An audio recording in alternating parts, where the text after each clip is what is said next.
This program features live coverage of an African safari and may include animal kills and carcasses. Viewer discretion is advised. Good afternoon, everybody, and welcome to the Maasai Mara, as David Gatambuguthu likes to say. It's marvellous to have you all here with us live, of course. My name is James Henry, and a special warm welcome to the kids watching today. They come from an unpronounceable school in Massachusetts, ages 8 to 11. I've forgotten the name. I will look it up at some stage and try and endeavour to get my very small brain around actually saying it. It's lovely to be back here in East Africa. We are in Kenya. For those of you who don't know where the Maasai Mara is, it's Shikla School in Massachusetts. Lovely to have you with us. Please ask us any questions you'd like to, kids. You just ask your teacher.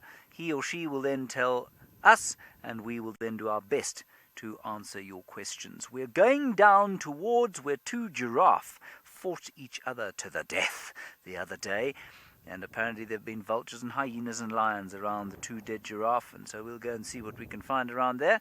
Otherwise, we're just going to marvel. We're just going to be absolutely blown away by the beauty of this country here in East Africa.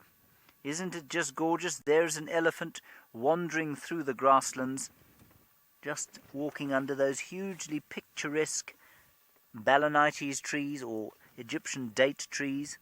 Just gorgeous.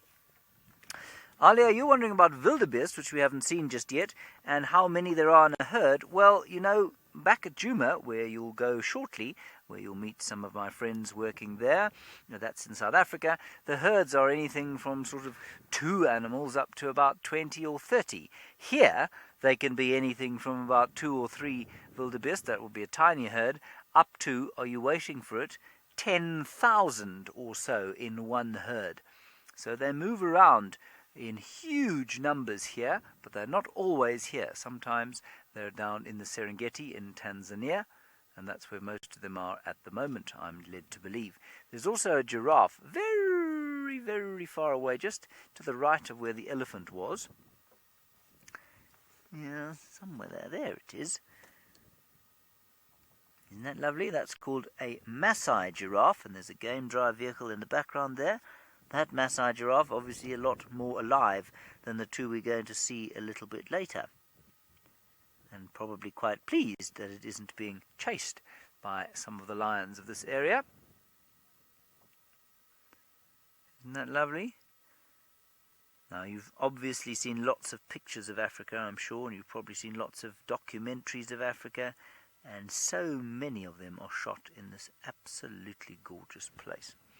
Righty, let us go back to South Africa now, to the western fringes of the great Kruger National Park, where Sydney Fumani Mikosi is waiting to greet you with the most common antelope that they have over there.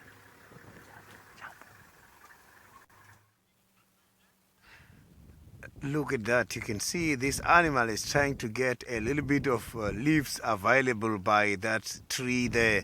This is an Impala. It's quite a lovely animal. A very, very good afternoon to the kids. I am Sydney Efumurani Mikosi, and I'm traveling with Senzo, who is my camera operator this afternoon. We are here with the lovely Impalas, animals who feed on grass and leaves.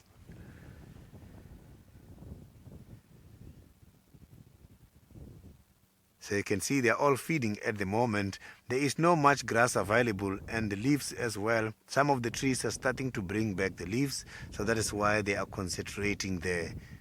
So you can see the tree that this animal is feeding on is not having the leaves at all, but there he is trying to pick up some of the leaves which are starting to come out now.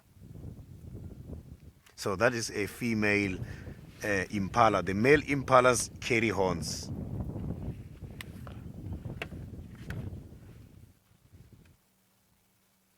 So I'm just going to drive further so that we can see the other ones who are right now hiding at the back. It's quite a very big herd. So I can see here on my right side there is some very big birds.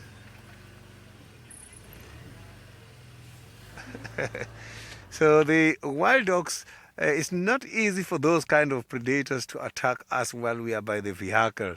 But if that happens, I've got to be treated, because this kind of animals, they do carry some of the diseases which can easily be transmitted from just a bite.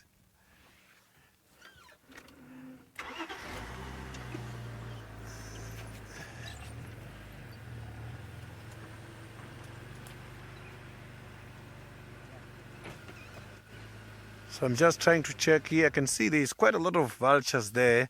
Big birds, they are right on top of that tree. So now let's go to Tristan.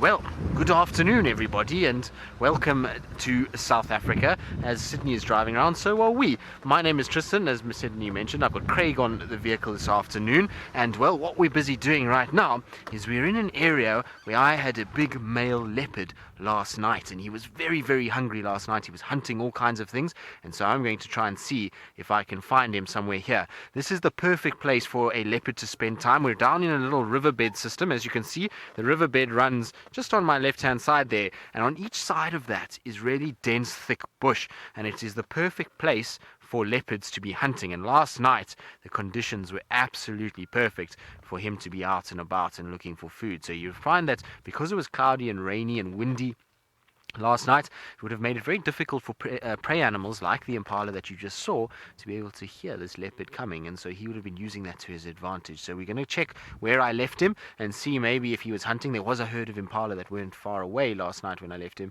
and so maybe, just maybe, we'll be able to pick him up somewhere in this area. That's the idea anyway. So Logan, a leopard is a very special animal. Now I'd say that not only because they're my favorite, but also because they're amazing in that they're able to hunt at any time. So they are what's known as opportunistic, and so any time of the day that something will present itself. So if, let's say, they walk out of here and it's middle of the night and something comes across their path like an impala, or if it's bright sunshine at 12 o'clock in the sort of middle of the day, then they will hunt. They'll take any opportunity, and the reason why they can do it is because a leopard camouflages very well. So even though it's better for it to hunt at night because it's easier to move around without being spotted, it still can blend into its environment well with the spots and the color of its coat.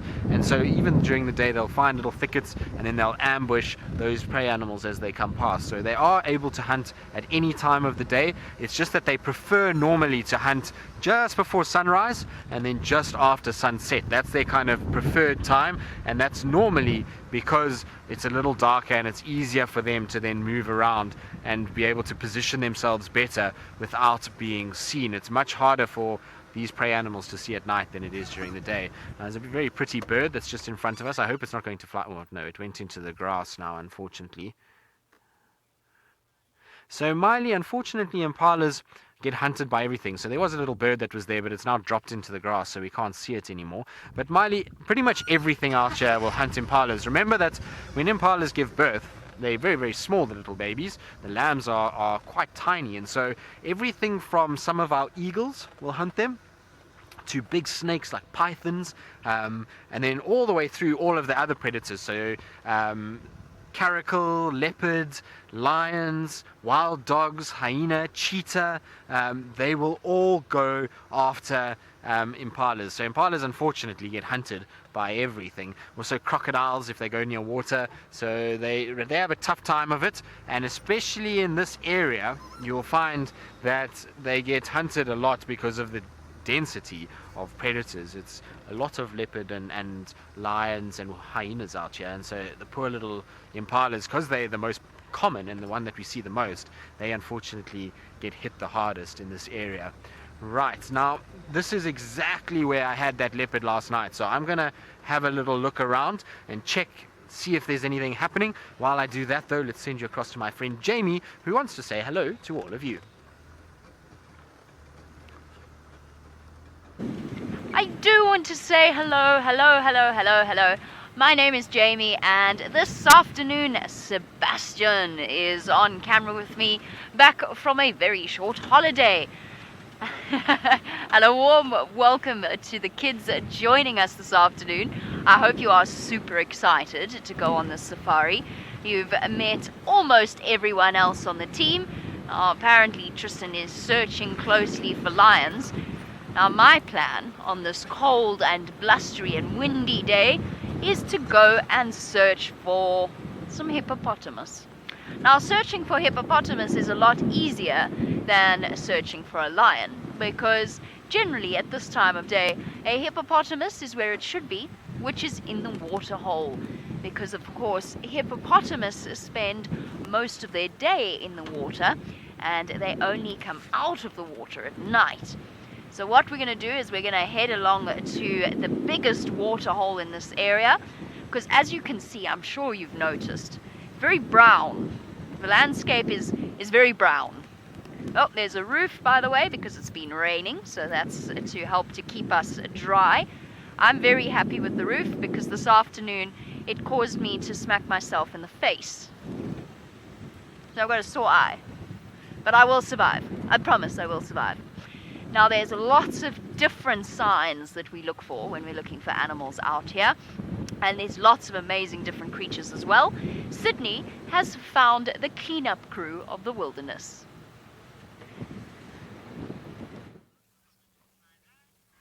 So I've got the birds which are responsible to clean this environment. These are the vultures, quite very big birds.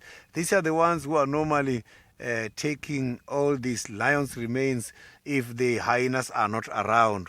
Sometimes they get to a place first, sometimes hyenas got there first, sometimes they both get to the place at the same time and also interact with each other.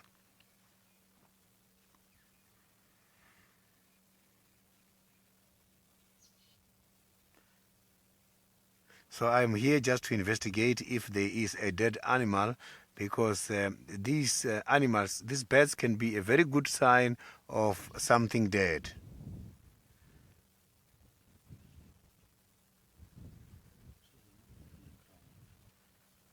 So I can see that. So now let's go to James with a small antelope.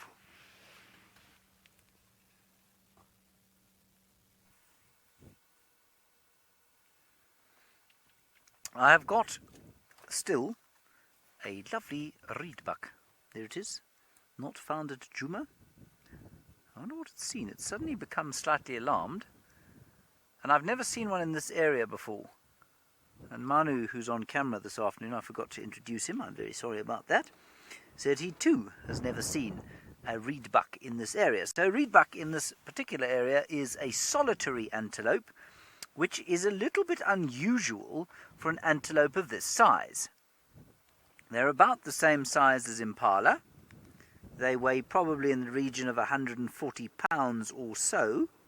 I'll just check that for you quickly to make sure I'm not telling you a lie. Yeah, about that. About 140 pounds, maybe a little bit less. And most animals that size you'd expect to find in a herd, because they're quite large and therefore it's easier for them to stay away from predators by being in a group. But the Reedbuck is a little bit different because it likes to live in very long grass and very wet, long areas. I'm just going to go a little bit forward, see if we can't get another view.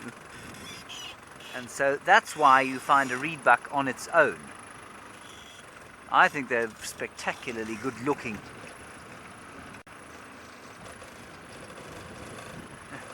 Emily, you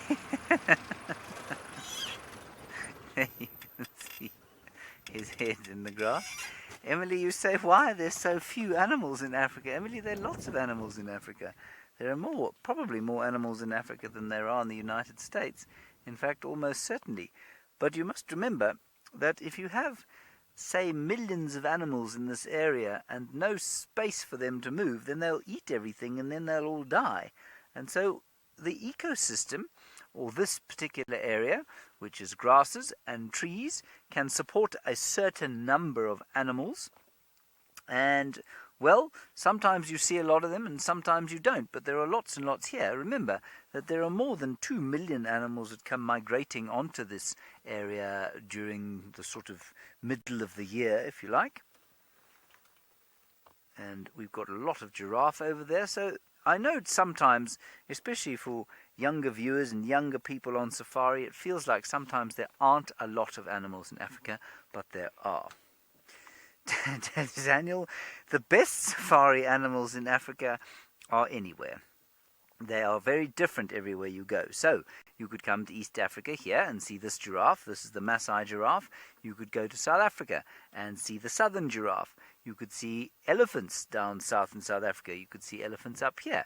You might see Reedbuck here. You wouldn't see Reedbuck down at Djuma in South Africa. Then you could go to Namibia and see all sorts of other animals, springbok, and a lot of the same animals as well in a drier area. So it really just does depend where you go.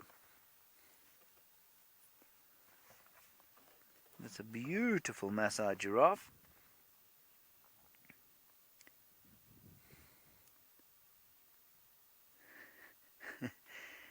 Jackie, that's a difficult question to answer. You say, when was the first giraffe discovered?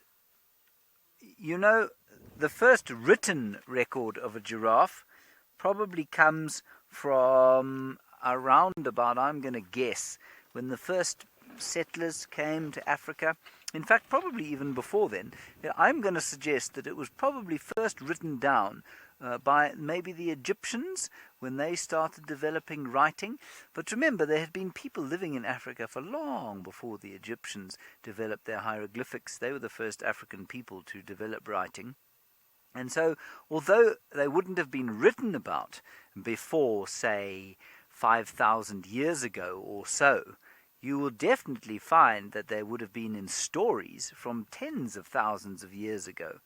So all over Africa, around the fires at night, stories of giraffe would have been told by lots and lots of people, both up here in East Africa, down in Southern Africa, and across to West Africa, when there were a lot more giraffe.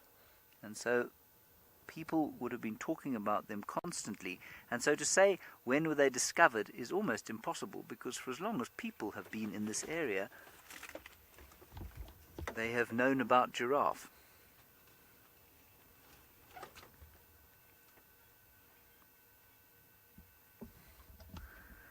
Gonzalo, I'm afraid I'm too stupid to be able to count the number of spots on a giraffe. So what I'm going to ask is Manu to zoom in on that giraffe and you can count the spots. I'm going to give you exactly 25 seconds to count the spots. Go.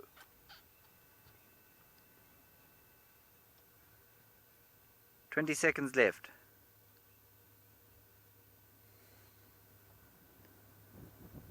"15. 10, 9, 8, 7, 6. Ooh, it's going to be confusing now. 5, 4, 3, 2, 1. Right, so you've counted all the spots on that side of the giraffe, Gonzalo. Now just multiply it by 2, and you've got your answer. Gonzalo, I've absolutely no idea how many spots there are on a giraffe, and I'm sure it's different on every single giraffe. You might find, Gonzalo, that you could be in the Guinness Book of World Records for the first person ever to count the number of spots on a giraffe. We don't really call them spots, we call them patches, because they look like patches rather than spots. But I get what you mean. So, Gonzalo, I would love to know how many spots you have counted.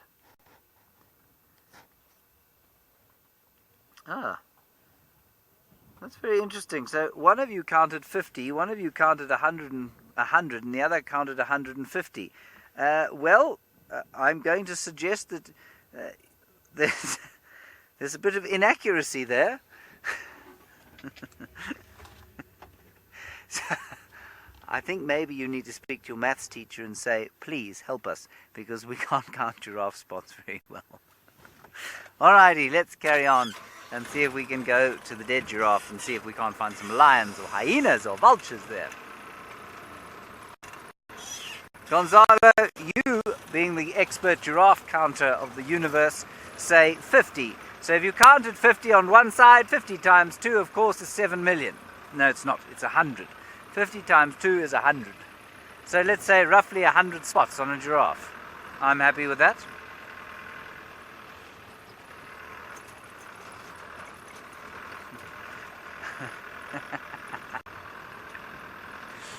Well done, Gonzalo. Excellent job.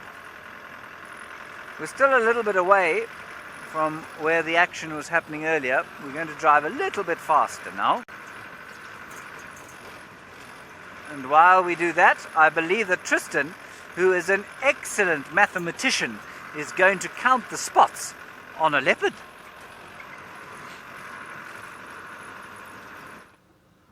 I would love to be counting the spots on a leopard because it would mean that we would be seeing a leopard, but we're not, and so that makes it very difficult. And I'm not sure about master mathematician, James. I think my teachers at school would disagree with you 100% and would tell you that I wasn't very good at maths at all. So kids, make sure that you do your maths homework. Don't be like me.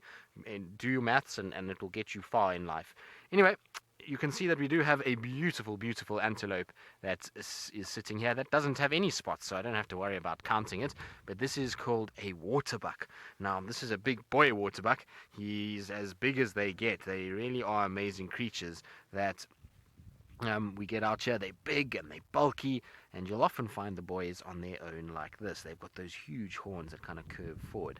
Now you'll notice with these guys that they don't quite look like the impalas that you saw with Sydney. Their fur is much longer than what you see on all of the other antelope out here, so we get lots of different types like impalas and kudus and nyalas and all of these kind of things. But the fur on a waterbuck is much, much, much bigger than, or longer should I say, than that of most of the other animals. Now it's important that they have long fur like that, because long fur means that these guys can basically secrete an oil that covers their skin, and they secrete it through little glands that are in their skin called sebaceous glands, and that's oil-like substance coats the fur, and it does very well at being able to repel water, which is very important for these guys because, as their name suggests, waterbuck, they like to use water in order to get away from predators. So if there's something like wild dogs or lions around, they'll often run towards water to get out. And if their fur has got that oil on it, the water doesn't actually soak in and it doesn't make them cold and wet, and they actually can keep themselves nice and dry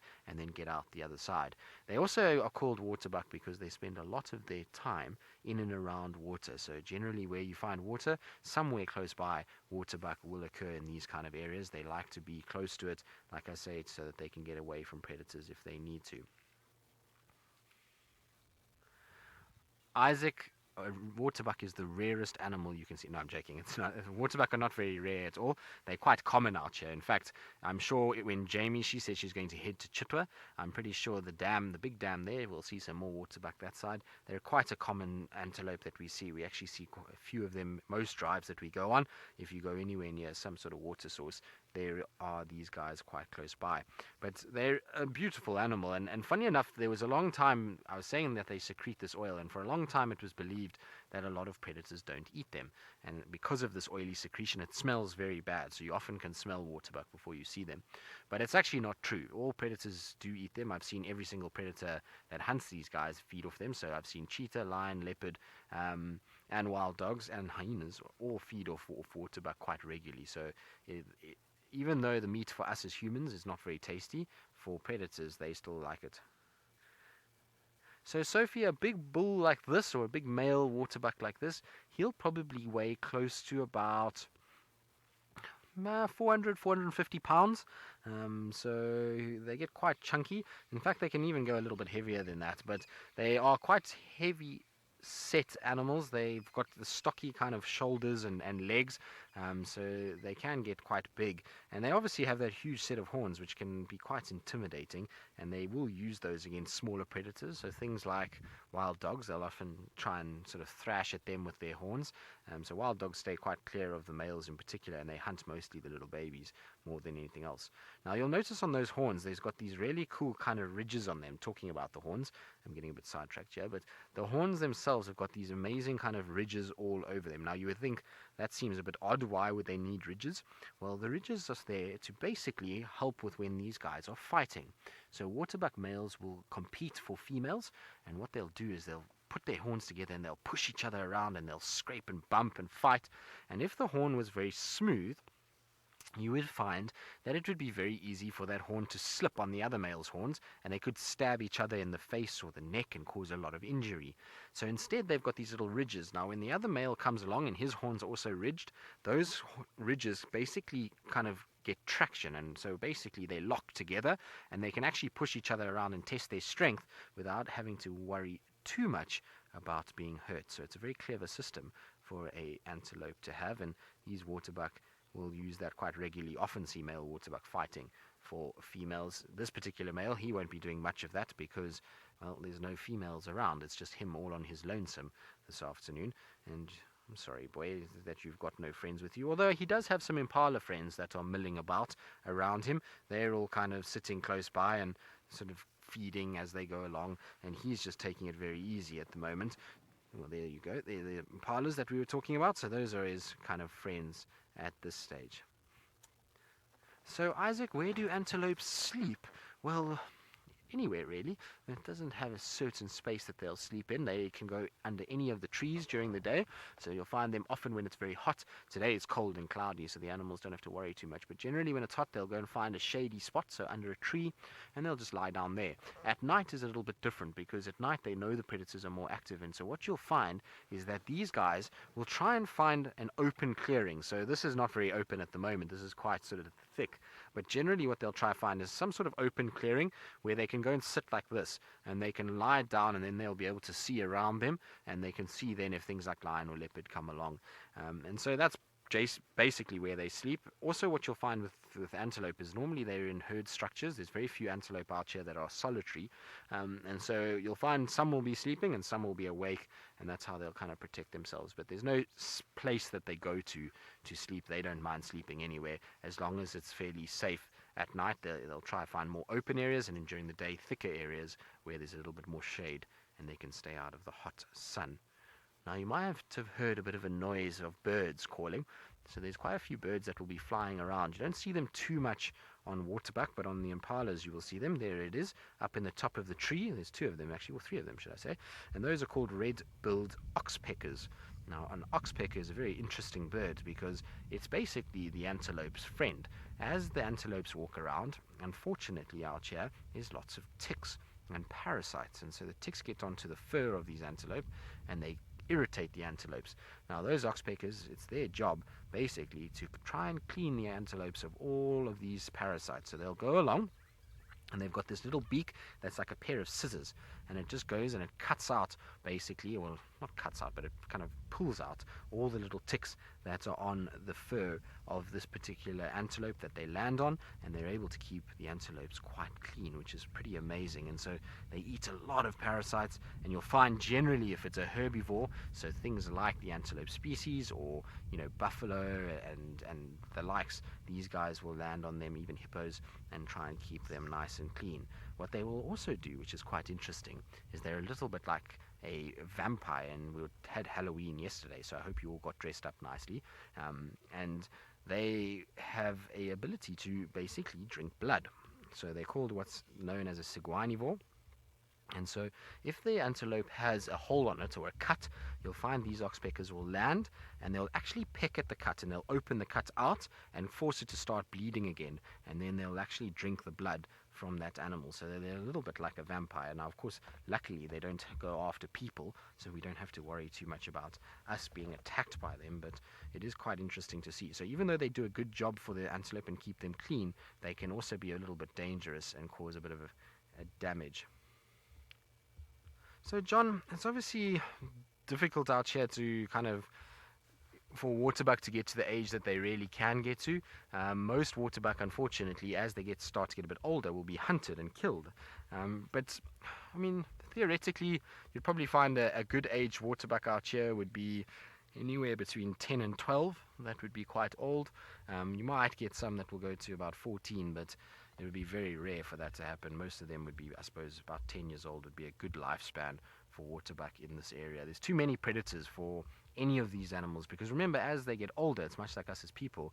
As we get older, we get slightly slower, we're not as mobile as what we are when we're young and fit and healthy, and so it means that predators can chase after them with a little bit more ease, and so they will hunt older animals. And that's why in the wild, not many animals will actually live to their full lifespan that they could probably live in a zoo where they're looked after and taken care of and fed and no predators. So you'll find, like I say, I mean, a 10 to 12-year-old waterbuck would be quite an old one for this system.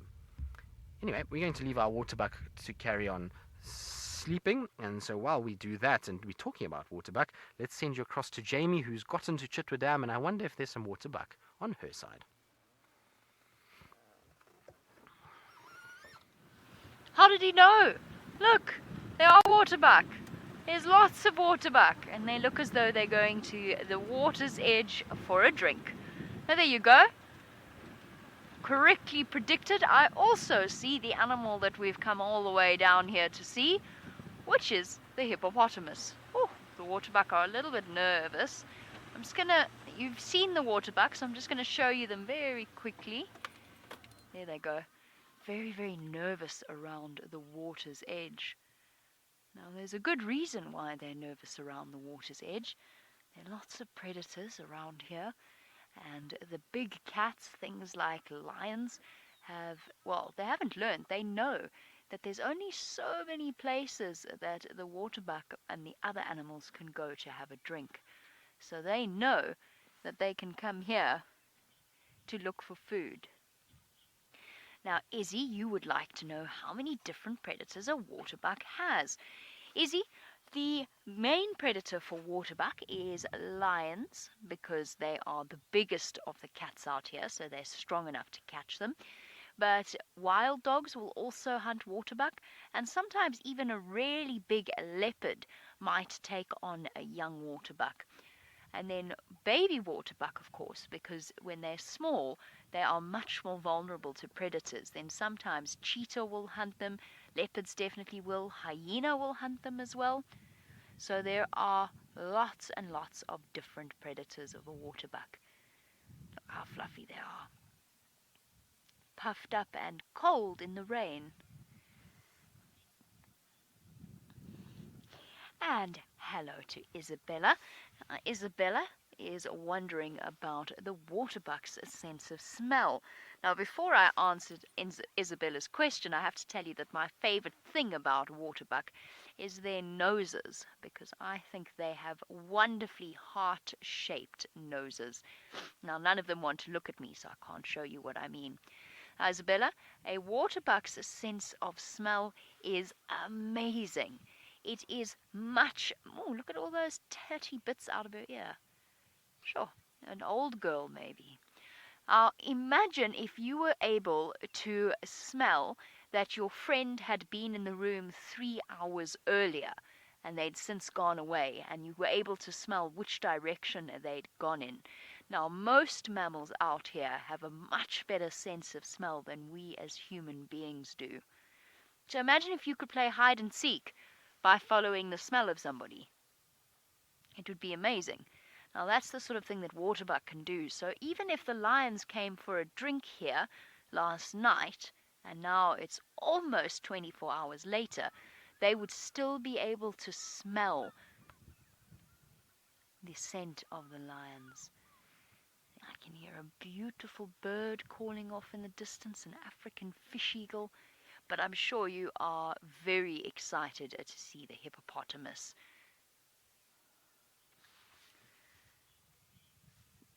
So as we go forward and as the waterbuck relax, I mentioned that there was a bird calling. There are lots and lots of different birds to see in Africa, and apparently James has found a wonderful one to show you in Kenya. There are lots and lots of birds with me here. We have got, of course, the white-backed vultures, the Ruppel's griffin vultures. I think that's a white-back flying away and sitting in a very picturesque Balanites tree there. Well, no, it actually flew past because that one is occupied by friends. Looks like two fairly amorous friends, actually.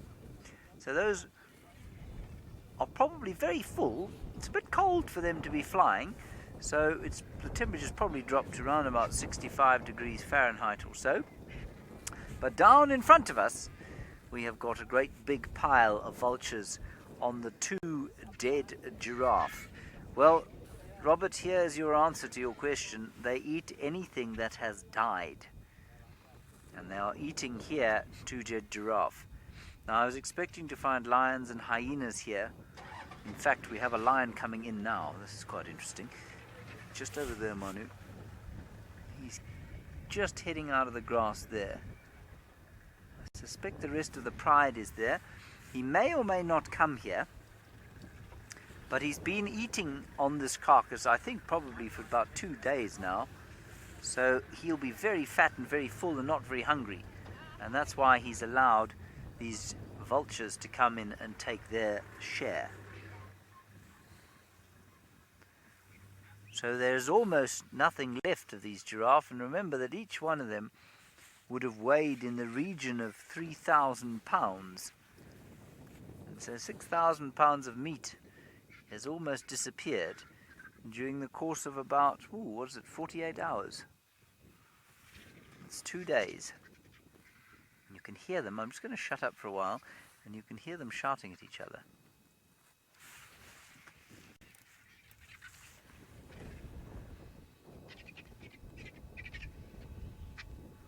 You hear that? Just fighting with each other, squabbling,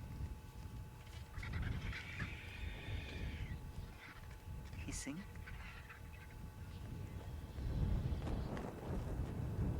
Sorry about the wind, everybody. It doesn't blow in this part of the world. Keaton. Oh, you wanted to know if they're related to crows or not. They're not very closely related to crows, no. No, the vultures are much more closely... They're actually largely related only to themselves. They don't have very close relatives in this area. Now you see the ones with the white tips to the beak? Those are Ruppel's griffon vultures, and the ones without white tips to the beaks are white-backed vultures. And then there's also a hooded vulture, noticeably smaller than the others. There's one right at the back, on the back left of your picture there. You can see a hooded vulture, and he looks like he's got a much more pinched face. And he eats much finer bits of meat, and unfortunately he has to wait for the big griffons, the Ruppel's griffon and the white-backed vulture, to go away before he can get in and eat. There is still quite a lot left to eat here, and it wouldn't surprise me if some hyenas were to come wandering through here. That is a marabou stork. Now, interestingly, that marabou stork, which is also a scavenger, is quite closely related to what we call the New World vultures. And the New World vultures would include obvious examples like the Andean condor. So the New World is the Americas, and they are quite closely related to the New World vultures of the Americas. Alrighty, we're going to leave the scene. Not too much going on here. Let's head back across to South Africa, where Jamie's got something special.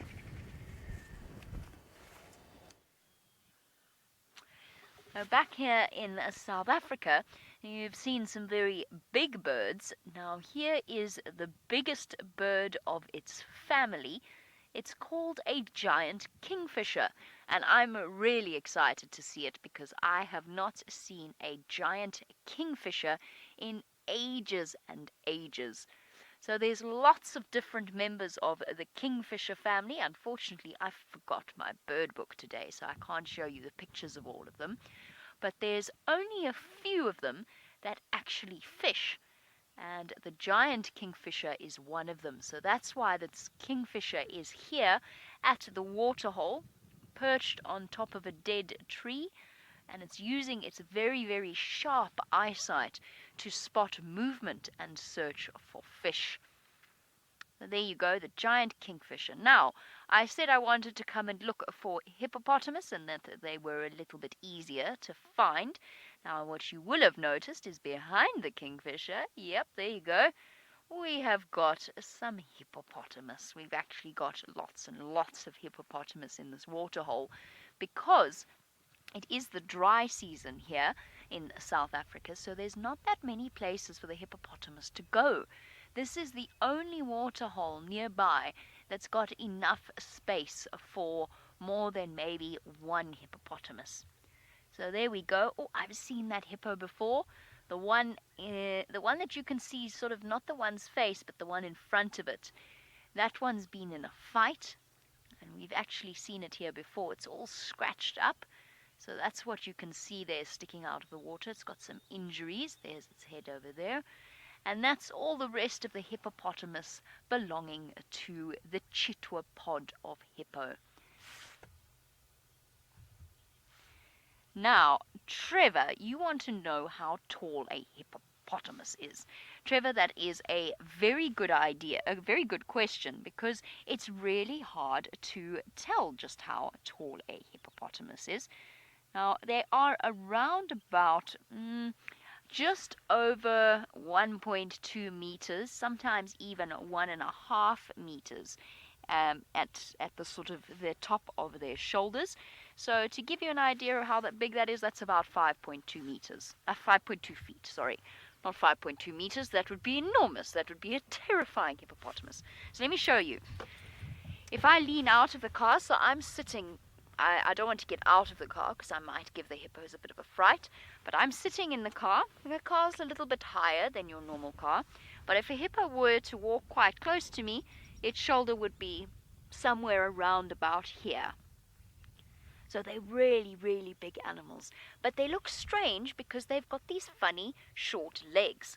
And a lot of people, when they look at a hippo out of water, they actually think that it must be super slow because it's that high, but it weighs up to 2 tons. That's over 4,000 pounds. Now, people think that a hippopotamus must be slow, but that's actually not true. A hippo can run exceptionally quickly. Not as fast as a zebra or an antelope or a lion, but still faster than almost all human beings. Oh, look! Remember how Tristan showed you an oxpecker? Look at that.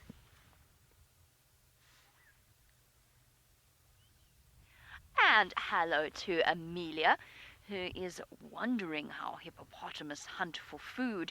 And I imagine if that is what Amelia is thinking about, you might even be worried that these birds could be caught by the hippopotamus. Well, here's the thing about hippopotamus, and this is why the oxpeckers like sitting on top of its head.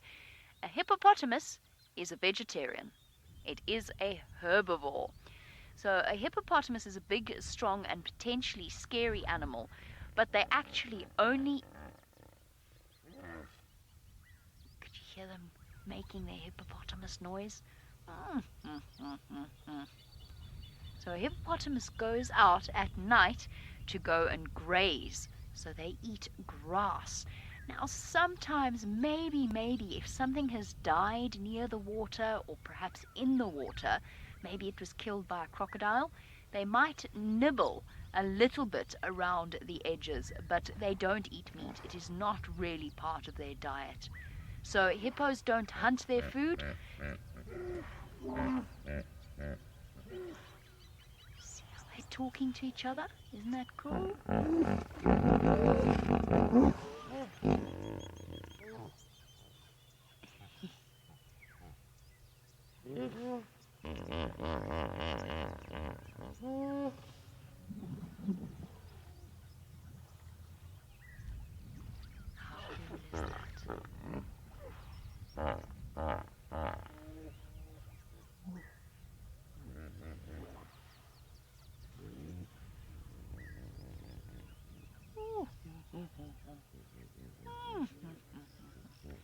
So that is all the hippos from one side of this big waterhole right across to the other side, and they're all talking to each other. I don't know what they're saying. Perhaps they're playing Marco Polo. I don't think they're actually playing Marco Polo. I think they are just making sure every hippo knows which space is where, which hippo belongs where, but that's the way in which they do it. Now, I have to show you something else quickly before we continue on the hippo. I'm scared it's going to fly away.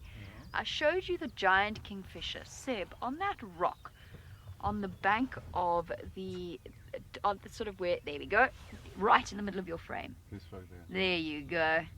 So I showed you the giant kingfisher. Now you get to meet its smaller cousin, the pied kingfisher. Now, pied is a word that we use when we describe things that are black and white.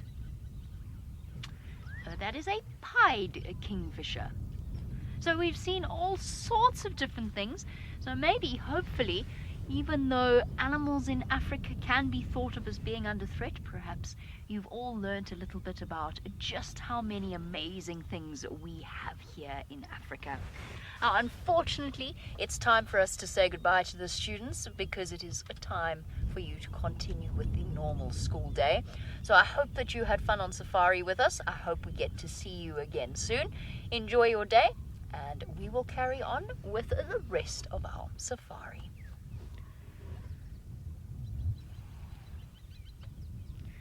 For all you regular viewers, because we can't think of another way of referring to you, I'm sure you're all very excited to know what's playing out with the saga of the two dead giraffe. Let's go and find out. Hello everybody on the regular safari. We used to say the adult safari, but of course that has connotations unbecoming of a family show. Okay, so here I am in the Maasai Mara, as David Gathamba-Githu would say, and we're sitting with these two dead giraffes, of which there is very little left, and a number of vultures. Please remember to ask us questions, #SafariLive on Twitter or the YouTube chat stream. You can do that. I will greet you again fondly from the Maasai Mara, so you can see that I'm here. Very good. Manu, of course, on camera. What a pleasure to be back with him. The lions are around. Two Kichwa male lions, apparently. We have seen them. One of them's just poking his fat bonce out of the grass over there. There you can just make him out. His cohort probably about 400 meters the other way. We can't see him from here. And the pride, I'm assuming, is somewhere around here. Apparently, as Manu says, there were a lot of hyenas here yesterday. And of course, Steph had a fantastic sighting with Manu here yesterday. And there was an injured vulture, a vulture that captivated everyone's hearts because it was attacked by the lions, managed to play dead, and then it got up and then was whacked down again. And you're all wondering if it survived, and I'm afraid there is absolutely no possible way that I can tell from the melee going on in front of me whether or not the silliest vulture in the world is in fact still here. I can tell you that if you look to the right hand side, on that low termite mound, just down a bit, Manu, those two there, go down, more right, sorry, far, and down, close and right here, there, that one that's just jumped off, there, on that termite mound, there, this chap has been asleep. Could this possibly have been the injured one? Does that look like the one that was set upon by the lions?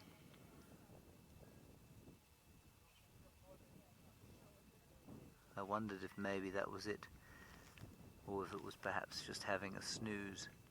Apparently it had a darker head, says Kirsten. Are you sure it wasn't just covered in viscera?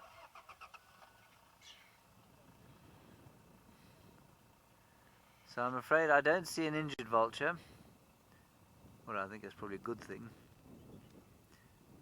But we do not know whether that was, is, isn't, wasn't the vulture that was set upon by the lions.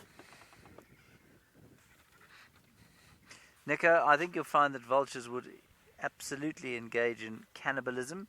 In other words, they would eat each other. Look at these two having a fight. The whiteback vulture is much smaller than the marabou stork, but not afraid to have a full go.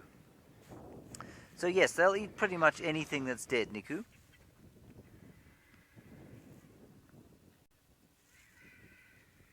Listen to them shouting at each other.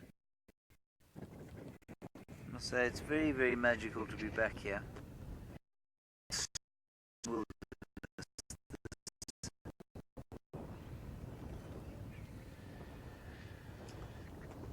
Very gorgeous indeed.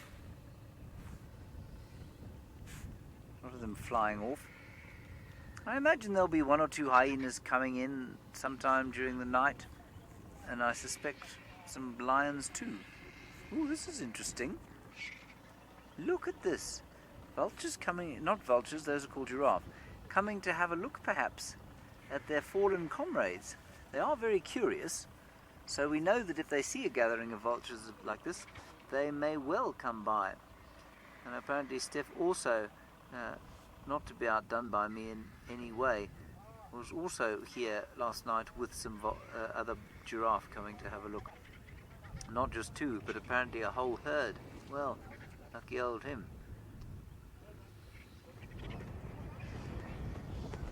Oh, sorry, what was that question about breeding seasons and vultures? Do they have a breeding season? Well, the answer is yes, they do have a breeding season. In South Africa, a ref. Yeah, I just couldn't get the name. A ref. They lay eggs once a year. They'll breed once a year normally. And in South Africa, they breed during the winter, which is quite interesting. They'll give birth very kind of late in the winter. And that's probably because, oh, there's a hippopotamus just cruising through the grassland. That's very cool.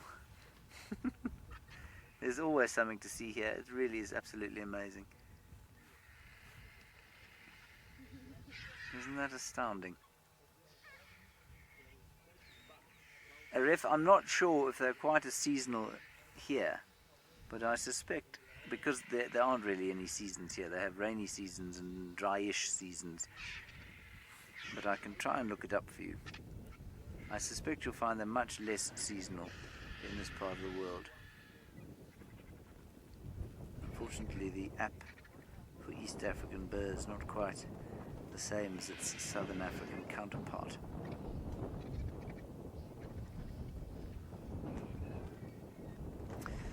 Paula, it's very interesting to say. I think that the whole question of mourning in animals, in our own species as well, is very interesting. Do I think they mourn their dead? Well, in a way, yes, I do. I have seen giraffe mothers hanging around their dead calves for ages and then bellowing at any predators that came near them and trying desperately to protect the carcass despite the fact that it was completely lifeless. It's difficult to look at that and interpret it in any other way than saying, well, surely that mother is feeling a sense of confusion, maybe, doesn't understand why the baby's not standing up. But you need to ask yourself the question, well, what's the function of the behavior? Why would an animal feel bereft or sad? Well, we know that, of course, that a human being that doesn't feel bereft or sad, or is unable to feel bereft or sad, is known as a psychopath.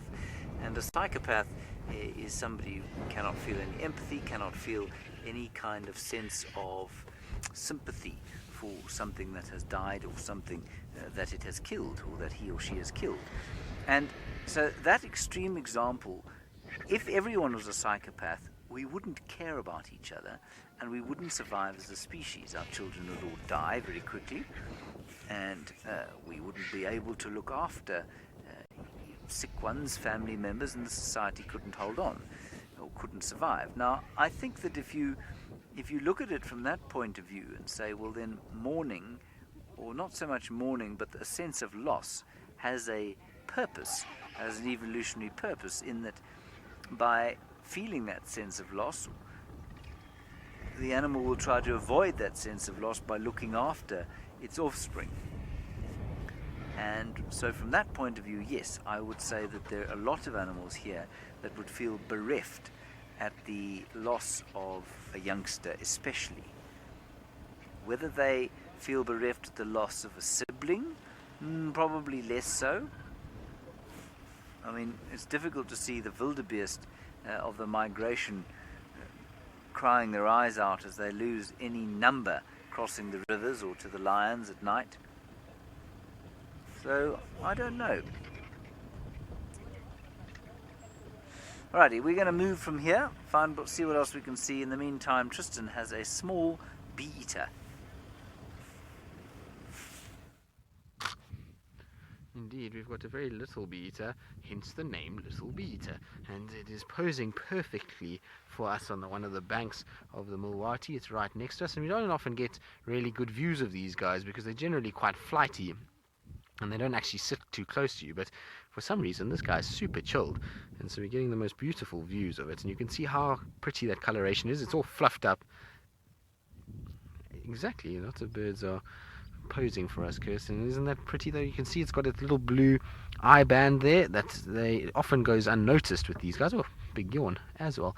So you've got that little blue eye band, the green sort of cap, and that yellow throat with those olives on the wings. They're very cool bee eaters. Now, generally in pairs, you often find them together. I can't see another one here at the moment, but this one is sitting on this branch and basically just hawking insects is what it's doing. So it goes, you see it flies and grabs something, and then it'll go and land on a branch. Now it seems to have flown away for now and probably landed somewhere behind me. Can't see it, but anyway, we at least got a nice view of it, which is very, very cool. So that was quite nice. It's always a treat to drive the Mulwati, because you often get really cool sightings of the various kingfishers in here. So things like grey-hooded, and you'll get, grey-headed, brown-hooded, striped sometimes inside here, and then you'll even get pygmy and malachites in the summer in the Mulwati. So it's always nice for those kind of birds that hang around quite low down. Often get really cool sightings of them. We also had a nice sighting of the Wahlberg's eagle, but unfortunately we have our roofs on because of the weather, and that meant that we actually couldn't put it on camera. We tried to reposition and kind of move around, but we couldn't get it right. Right, now I'm going to go and check a couple of other spots to see if I can find any sign of Tingana, and so while I do that, let's send you across to Sydney, who's got a very tall, spotty creature that is alive, not like James's.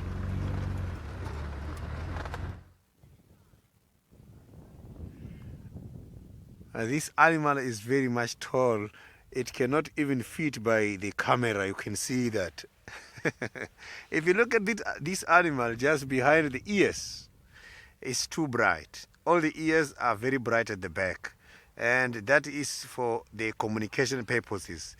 Giraffes has got a very good wide vision because they are very tall. They can be able to see far. These animals, how they feed is amazing. They don't just stand. They do consider the wind direction to make sure that the wind is blowing away the scent from the tree and the leaves where it's feeding from.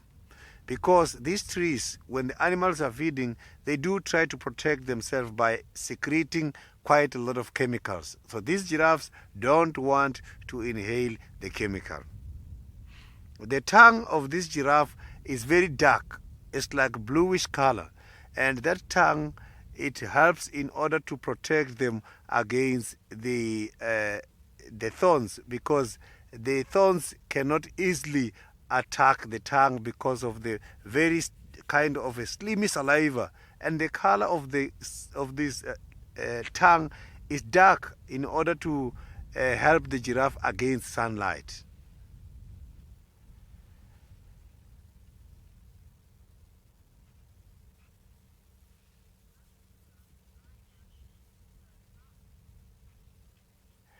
Queen Olivia, I am not too sure, but I can suggest that the eyelashes must be long in order to help them when they are trying to get the leaves there by these long trees. So if you look at this giraffe at the back, there's a line of hairs, beautiful line of hairs going down. That line of hairs is a line which can tell you as to whether this giraffe is in a good condition or not. When that line is down, when the mane is down, it means there's a problem. When the mane is up, it means the giraffe is in a good condition. When this mane is down, it means the giraffe is lacking of calcium. And when it's up, it means calcium availability is there. So when it's down, mostly is when they will go and chew the bones of the other old dead animals in order to gain more calcium.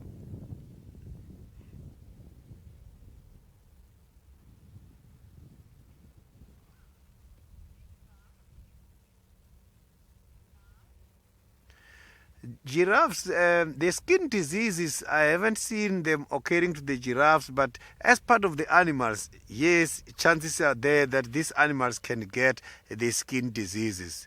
Not only the cats and dogs got diseases, some of the big animals as well do carry some of the diseases.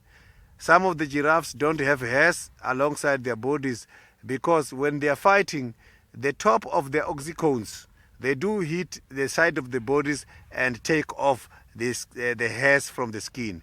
You will see some of them here at the back, just close to the hip bone, they don't have hairs there because that is where every time they are fighting and hitting from their oxycones. So oxycones are these kind of protruding bones which are covered by the skin, which is more like the horns.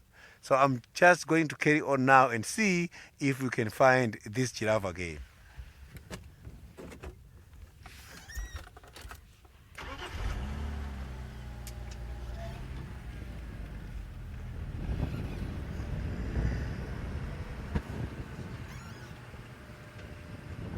So here where this giraffe is, I can see that the trees already they are starting to get quite a lot of leaves. So this giraffe is feeding on one of the trees which is just getting the leaves now, and that is the first one I'm seeing with quite a lot of leaves. Others are still very dry of the same species. It is the russet bush willow.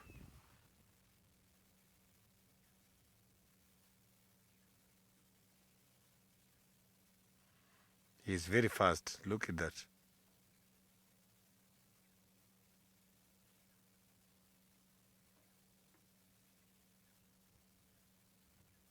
So giraffes, they are not that very water dependent because they get quite a lot of moisture from what they're eating there. And when going to the water holes, they tend to become an easy prey because they've got to bend their legs and go down. When they're doing that, lions can easily get them. Lions do take big animals such as the giraffes.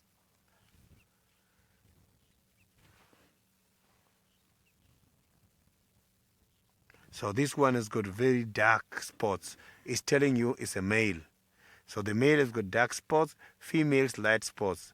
But look at that, there's an open patch there. So that open patch, you might find that it resulted from strangling the necks when they are fighting with the other ones. I'm not too sure what has happened there, but I know that these animals, they do lose hairs a lot from fighting activities.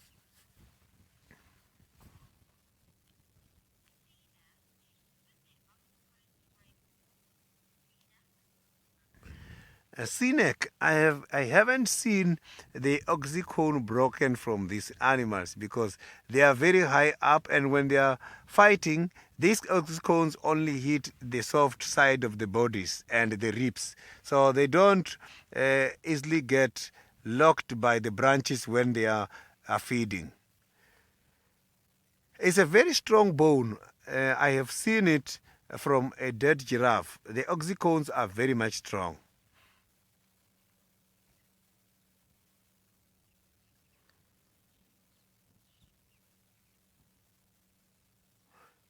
So now I am going to carry on and see if we can find some cats for this afternoon.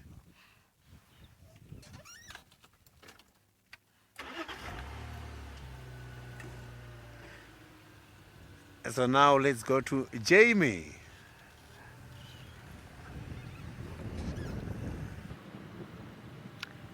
Well, we have departed from Chitwa Dam, where it's all go, go, go. Imagine sitting having your lunch listening to that conversations that the hippos have. It's such an amazing sound. And that was a proper conversation they had for the kids. So we're cruising around Chitwa because I actually haven't been on Chitwa properly since I got back to the Lowveld. Which is naughty. It's not that I've been avoiding it, I've just had so many other things to see and do. I'm cruising around, just doing a little loop, and then I'm going to go back towards the Duma Clan Den as it gets a bit later. You would think that this nice cool weather would mean that the hyenas would be there. I didn't see any sign of them earlier this afternoon. So I don't think they're there yet, wherever they are. I suspect, actually, that they could well be around where those vultures were. Where am I? There's the airstrip. Let's go this way. No, this is the main driveway. Let's go have a quick look on the airstrip. Maybe you never know. There might be a cheetah there. Perhaps no one's checked. We'll go have a look. Why not? Last time I went on the airstrip, I flapped my arms. Tila, you would like to know why there are no... Oh, Seb, do you think we can do this? Tila, hold your thought. Hold the thought. I will get back to you in one moment. I promise. They were just these... Oh, these hornbills are displaying beautifully. Doing their little courtship dance. How lovely. And there is a drone. There is a drone, yes. There is a drone. Flying overhead. There it is, over there. There is a drone. It is not our drone. It is not our drone. I believe it to be another drone. It's a ghost drone. There is a drone and a really beautiful dog. Dog? Yeah. Oh, yeah, that's Beretta. Beretta? That's his name, yeah. Oh, gosh, he's beautiful. I don't know if we could put Beretta on camera. I don't know. I don't think so. This is the landowners. I have made a grievous error in coming in this direction. I think I might need to go in another direction. For we have just gone past. Well, you've got a hornbill. There you go. You can keep looking at the yellow-billed hornbill. And I'm going to try not to dig myself into any kind of hole. Cool. So I'm going to go and say hello because I have now stumbled upon them on an afternoon jaunt. So while I do that, let's go across to Tristan so he can reveal the answer to a Tracking Tuesday. Indeed, Jamie. Well, say hello from all of us. It sounds like it's all happening on Jamie's side of the world. Now, we are going to do Tracking Tuesday. I just need you to give me 2 seconds so that I can get towards the Treehouse Dam and see if there's anything there, and then we can just stop and kind of go through everything. But Tracking Tuesday this week was somewhat comical for me because there were lots of very interesting guesses, and I'll get into all of it now, and I'll show you why they weren't certain things and exactly what it was. But there's some pretty funny ones that were guessed this week, and so we'll get into it fairly shortly. We're almost at Treehouse Dam. Treehouse Dam's just off to our left at the moment. Not that there's any water here, and what we're looking for is probably not going to be here, but it just seems like a good place to stop and actually do it in case something is around. You never know, maybe Hosanna or the likes could be around this area. Oh, there's a nice orange-breasted bushshrike just on our right-hand side that we don't often get to see nice and out in the open. There it is, just on the top of your frame there, Craig. The beautiful kind of burnt orange chest. There we go. See that? And it's got a little kill by the looks of things that it just swallowed. But very, very pretty little bird that we see around here. They're the ones that you kind of find normally in thickets in drainage lines. So see them out in the open like that is quite nice. Anyway, flown off. Right, so let's get to the dam. The dam's right here, and we'll park on the dam wall, and we'll get into Tracking Tuesday. Now, we were supposed to have revealed the answer yesterday. I do apologize that we kind of missed it for some reason. Yesterday afternoon we were following cats around, and it became a bit tricky to actually do it. But I'll go through it now. Exactly, we were in Halloween's party mood. We weren't in Tracking Tuesday mood, so that's what made it a bit difficult. It's all Taylor's fault, exactly. Taylor had to come back and ruin our Tracking Tuesday's reveal. Alright, Craig, you don't have to go anywhere because you can stay on me because I need my book quickly. Right, there we go, there is the book. Okay, so some of you, first of all, we'll get to those. Now I just need to get to the other one that I'm looking for. Okay, it was that one, and eventually we ended up with the right one, which I will get shortly now as well. Where are they now? They should have been here. Sorry guys, I'll get them shortly. No, it must be here. It's got to be in this area. This is where everything else is. Okay, good, we've got everything. Right, now I was saying that there were some entertaining guesses on all of this, and probably the most entertaining guess of this whole thing was Brent's feet. but alas, it was not Brent's feet. I would love to show you why it's not Brent's feet, but I can't find the picture. So I was going to show you that Brent's feet would have left a very telltale sign, which I can't find at the moment. So I'm going to just get to the track itself and show you on the track why it was not Brent's feet. But essentially, there we go. So this is what we were looking at. That's the track for Track It Tuesday. So you can see there's my Leatherman over there, and then there's this kind of big shape there, and then another shape towards the back end of that track. Now, some of you would have said Brent's feet, and while I applaud your efforts in saying Brent's feet, unfortunately Brent has very long toes, and so you would have found the toes on the front here. There's also not enough kind of sort of crackled heels area like you would see on an elephant track for... Exactly, you would have seen the toenail marks, Kirsty, like a hyena track, and also you don't have the sort of wrinkled skin on the bottom like you have from an elephant from walking around out here for so long and kind of getting all calloused. Right, so that's what the track looked like. Many of you went for hippo and rhinos. So as you can see here, most definitely not.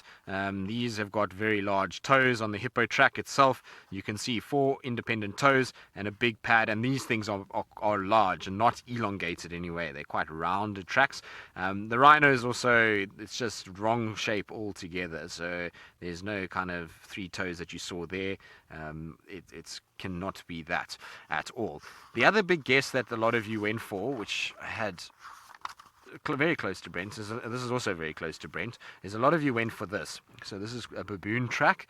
Definitely not a baboon track. Those tracks that were on Tracking Tuesday, now if the book will just stay open, I can get the actual picture and put it next to it so you guys can all see what I'm talking about, is that if you look at this track, you'll see that it does not have the big V at the back there. It's rounded at the back on that area there. Also, no thumb coming off. If this was a baboon track, the thumb would have gone towards the Leatherman, and on the frontier is all quite rounded. So definitely not a baboon track. Baboon tracks are quite easy in that regard. You get a very nice, clear sort of shaping of these toes. You get that opposable thumb and this big, deep V that you get there. Now, that's obviously the back foot. The front foot would have not looked at all like that. There would have been this kind of front foot section, again with the thumb coming out, and then these very obvious pads. Now, the fingers on the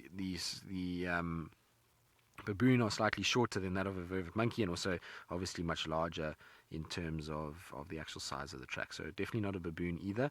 No opposable thumb. So it leaves us with really one thing, and I believe I think very few of you got it right, or only one. Was it Michelle was the right name? Was it, Chris? Natasha, sir. Natasha and Michelle, you are the only 2 that got our Tracking Tuesday correct, which well done to you guys. I will get to what it is in 2 seconds if I can just find it here. I've lost it now. Sorry, guys. It's a bit tricky because nothing's in the same place. Where have you gone? I had it 2 minutes ago. Sorry, everybody. Bear with me. No, we've gone too far. Oh, there it is there. I was right there and I just went past it. So there we go. That is what it is. It is a buffalo track that was there. Well done to those that got it right. Now, you might say to me, Tristan, that does not look anything like what I've just seen on your picture. And that is very true. It's because this is as good a track as you can possibly get. So obviously 2 hooves from a buffalo, but very, very rounded on the front foot, and the hind foot you can see is a little bit more elongated. You'll also notice in soft sand sometimes you get these 2 little dew claws that come down. That's particularly in kind of riverbed sand. You'll see those, but on harder ground that doesn't show up. Now, you will say, like I said, that I'm absolutely mad. So basically what you've got with this particular picture is on the back area here. That is the back hoof over there, all right, and then this is the front hoof with that edging that we've got. So this edge that runs there is the front hoof cutting over the top of the back hoof. Well, sorry, actually kind of just standing on the back hoof, and it's because it's a buffalo that's followed another one. So there's a back hoof, front hoof, and the actual front hoof has gone over the top slightly on it.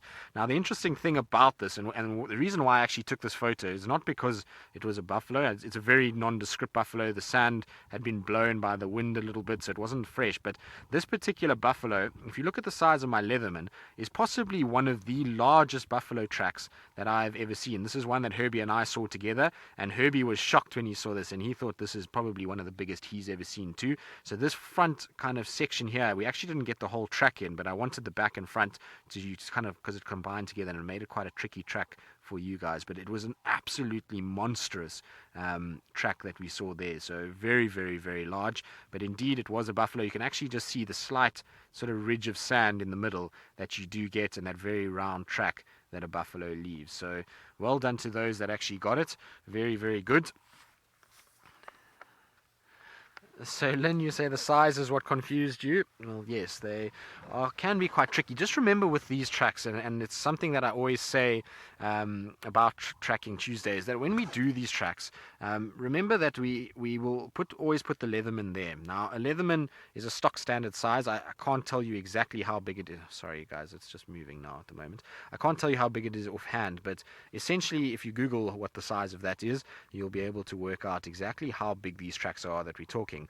Now, when you see tracks in the sand, and when we go further with the Tracking Tuesday, always try and look for breaks within the kind of thing. So this was very definitely another hoof that had stood here as opposed to the one at the back. So everyone thought this was one giant track, but in fact it was actually a hind leg and a front leg that was around. So that's why it was quite tricky. Now, hopefully you learned a little bit of that, and hopefully you all are starting to get a little bit better at this. Remember, we do it every Tuesday on Safari Live Official on Instagram, and that will be a place where you can catch up and you can have a bit of fun with us. I think it's quite fun to be able to do this, and it's really been nice to see how many people have actually been participating. So thank you to all that do, and if you haven't been, you need to jump onto the fun and see what you can kind of get. And yes, Kirsty, we need to go to Tricky Tracking Tuesday, although we've put out some and you guys have absolutely hammered us on them and kind of all gotten it right. So the scrub hair one was, I suppose, quite an easy one, but there's been some where you guys have done very, very well, and so we need to sometimes keep you on your toes and give you some tricky ones. I know there's some even harder ones coming that we've got, and as summer starts to come through, then I'm going to start getting a whole bunch from Steph, and then we're all going to be in trouble. Anyway, while we go and look around, nothing at Treehouse Dam to report, and let's send you across to James, who I'm sure is absolutely loving being back in the Mara, especially because, well, he's sitting with two massive dead giraffe. Right here, we have found some more Leons. There they are. Now, our best guess, I say our best guess, taking credit from Manu, is that those are the marsh pride. That is the marsh pride. Pride, of course, is a singular noun. I said to Manu, how do you know it is not the pride? And he said to me, there are not enough of them, which of course is absolutely correct. Those are all youngsters, though, it looks like to me. Youngsters of the marsh pride, which is quite exciting. They are, of course, possibly one of the most famous prides in the world, next to the great Unguhumas, obviously. And you may find that the framing is, slightly different. Can you see any difference in the framing? Because we have a world premiere on the back of the car today, a world premiere from a man whose name I'm now going to butcher. Bangai? He's nodding. Bangai is on camera, and he's just joined us here in the Maasai Mara. There we go. See, he can operate the zoom. That's excellent news. And here I am, hopefully in focus. Am I? Yes, I am. What stuff. That's exactly what he's doing. So, that is the marsh pride. I'm pretty sure they're the ones that have been eating on the giraffe. That is what I'm told. And so I think we'll probably sit with them for a little bit longer. Maybe, in fact, we probably won't, actually. They looked like they were going to maybe hunt some topi, but I don't think they're going to do that now. We're going to do a little bit of a loop around and then go back to those giraffe as night falls and see what happens there. Thank you very much, everybody, for your kind welcomes to Bangai. He is looking very smiley indeed at the fact that all of you have welcomed him. Hang on a sec, sorry. Those lions have got up. They may be about to sit down again. Let's just have one last look there if we can.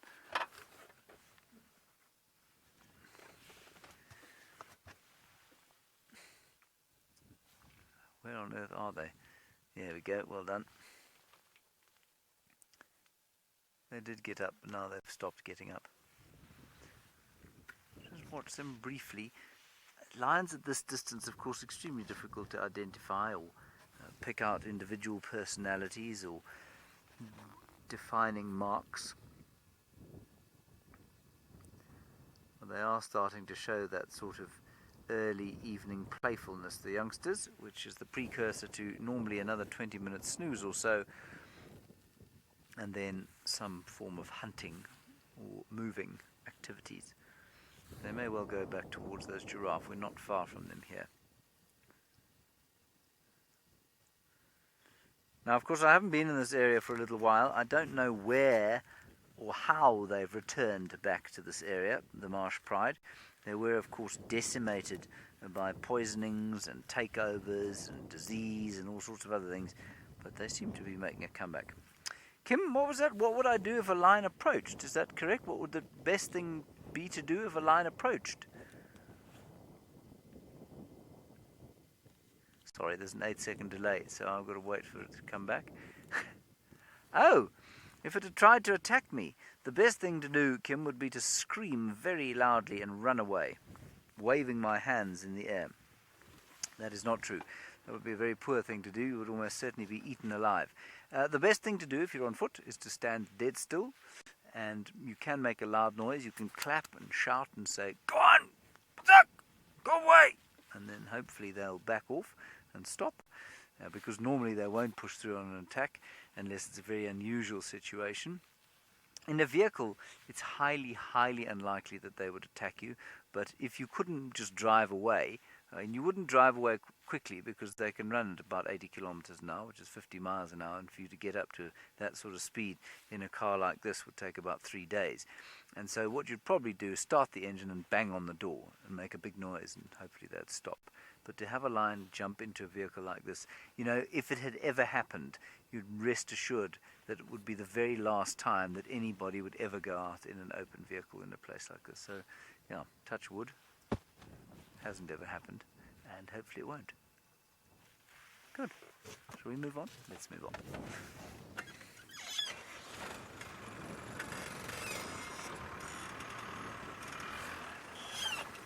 I found the discussion of Brent's Brent's footprint most amusing. You would have seen claw marks. That's quite good. Yes. You may have always also found some cheese bacteria, that sort of thing. Very pretty pinkening of the horizon over the Ololololololo escarpment. Just wonderful to be back in this, well, we use the word too much, but I'm going to use it again, really iconic African wilderness area. So special.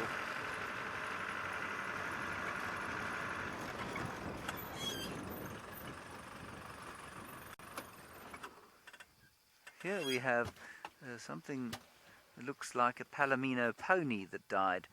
It is not a Palomino pony that died. It is in fact a wildebeest. And that is the white beard of the wildebeest that was obviously distasteful to whatever ate it. Didn't make it through the migration, got all the way here from the Serengeti, and unfortunately its remains now fertilize the very fertile marsh area of the Mara Triangle. Sorry, I missed that question, Kirsten. I was overcome by the sight of what looked like a small Palomino pony that had been taken out, but it wasn't.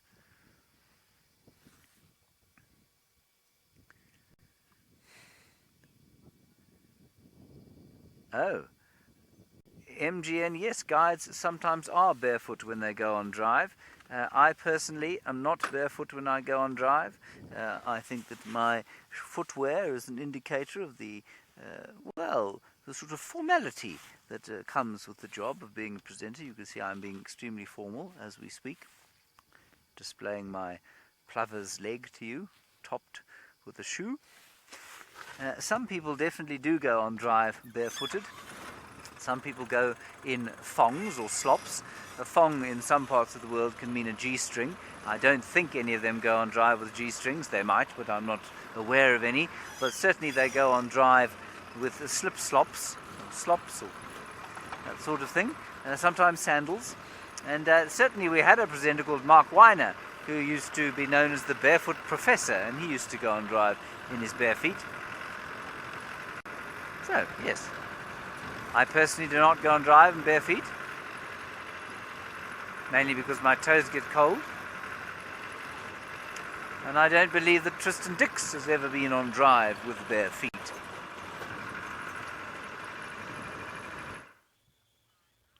No, most definitely not. I'm not like Brent Leo Smith that goes on a drive with bare feet at times, although Brent's mostly in kind of sandals more than anything else. But there's another beautiful bird for the day. Even though we've had miserable weather, we've had all the brightly coloured birds out and about, and there's an African hoopoe that is busy digging about for insects and, well, now flying away, unfortunately.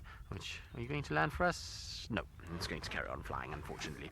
But Brent does go driving around barefoot. You can see that I'm not barefoot today. There we go. I am kind of in my trusty fellies, my Kenyan ones actually. They're getting a bit damaged though. Craig, what are you doing to my socks as well?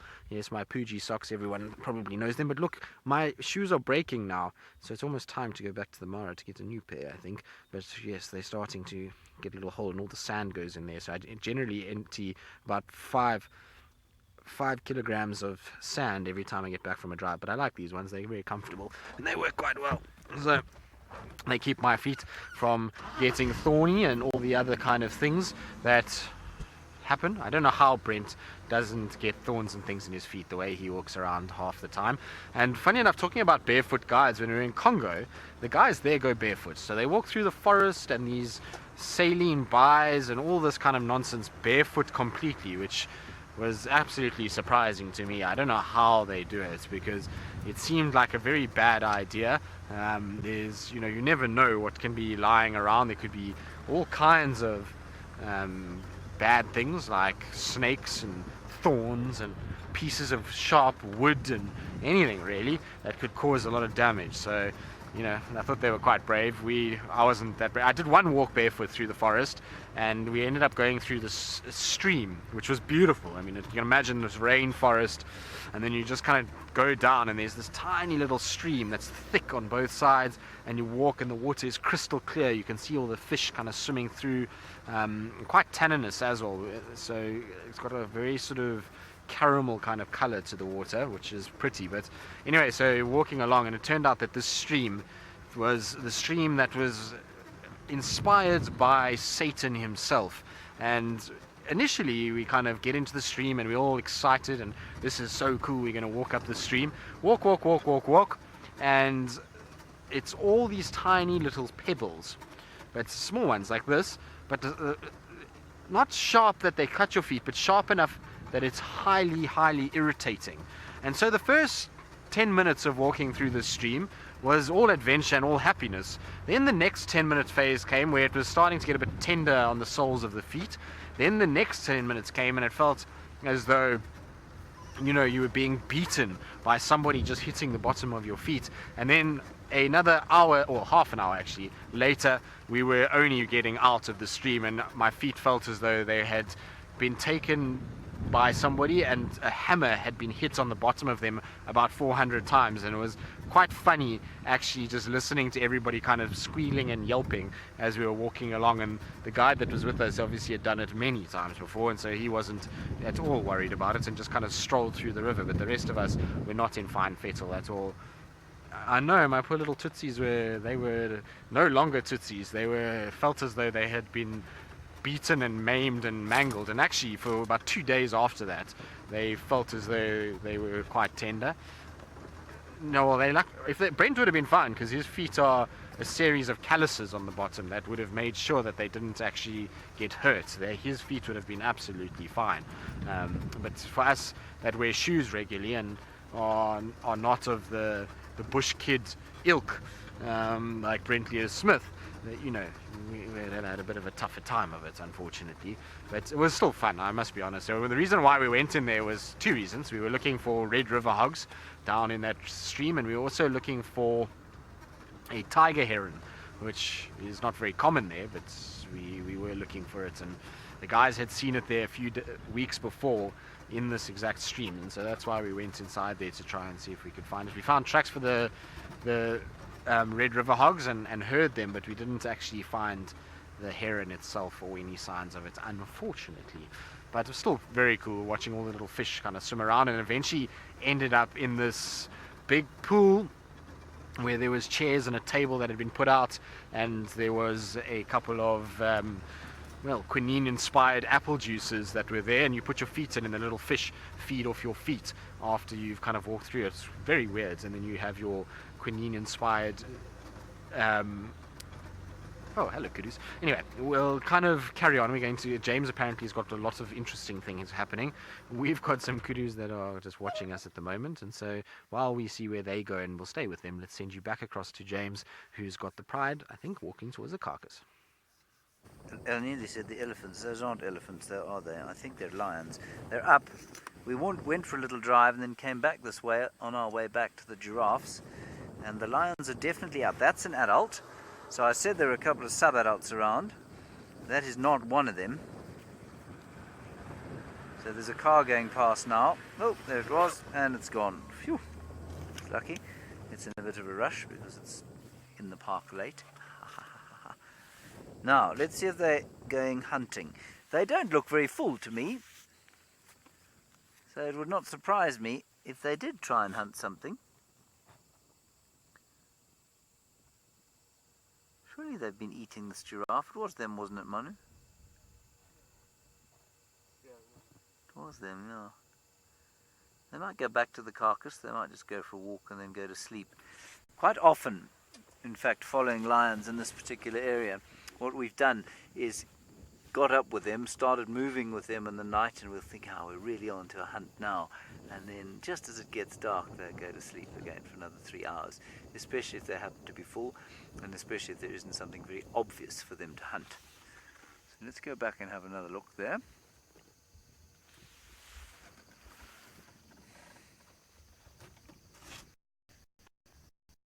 Looking around, there is a herd of topi, like I say, quite a long way behind us, but there's a bit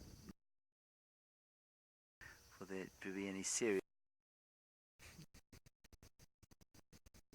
and yawning and sleeping and stretching and general leonine laziness. Oh yes, and rolling. I tell you, if I lived in grass like this, I would definitely do a lot of rolling around. I believe there's been a bit of breakup. I'm sorry about that. That means the picture is not quite what it should be. I'm not sure why that should be the case, but it is the case, and I apologize. Isn't this wonderful? Watching lions play as the night starts to fall here in the Maasai Mara.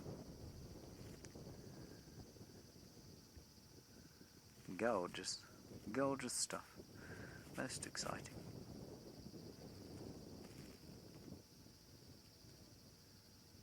So many lions.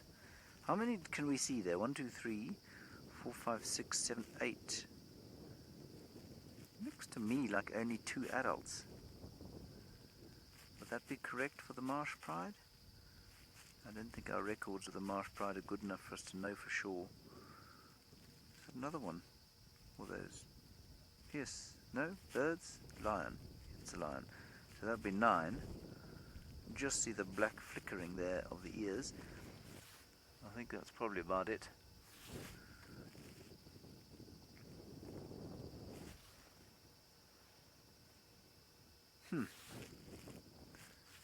Well, they're moving. They're moving with relative intent. No, they wouldn't hunt leopards, but they'd certainly kill them if they could. If they smelt a leopard or smelt a leopard's kill and the leopard didn't get out the way, they would certainly kill the leopard. They might then eat it, but it would be unlikely. There are records of lions eating leopards, but there are equally records of lions killing leopards and then just leaving them. So I don't know what these cats are going to do, and I'm going to stop trying to predict what they're going to do because I'm going to end up with an egg upon my face. Let's just keep watching them. We are soon going to have to go into infrared, because it's getting quite dark.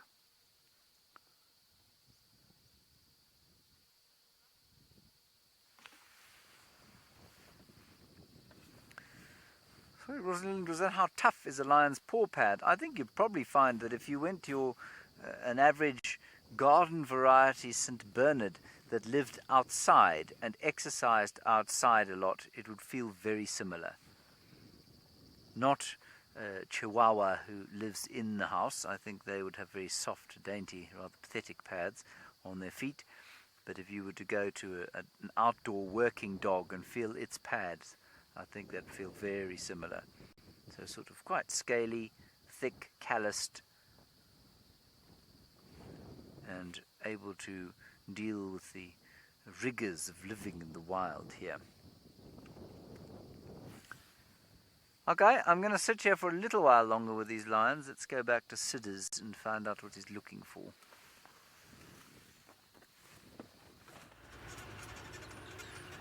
I am now heading towards the Galago pen, where I am hoping to get some tracks for the cats. I am looking for the spotted cats this afternoon.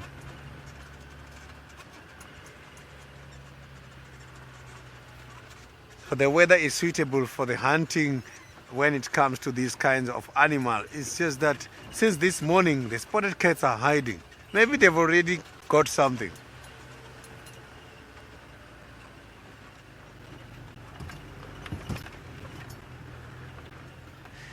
David, Hosanna is the one I'm looking for the most. I don't know where exactly Hosanna is hiding at the moment, but he must be around here. So I'm going to check by the nearest water hole areas to see if these animals are not going there for drinking purposes.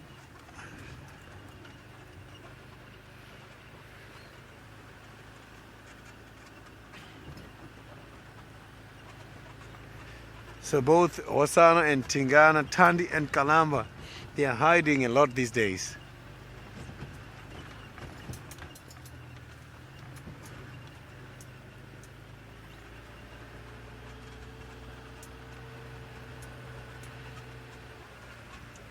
So earlier on I have seen quite a lot of vultures around the Galagopen area. I went to do the investigation. I found nothing, but according to the other guys in the area, the lions, 3 from the Unkuhuma Pride, the one who got separated is the one who caught something small in the morning and moved on.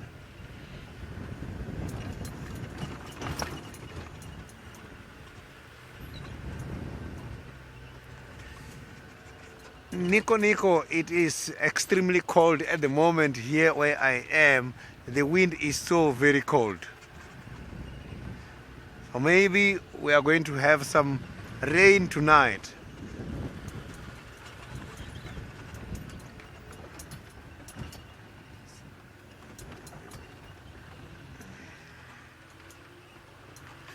No hyenas as well here.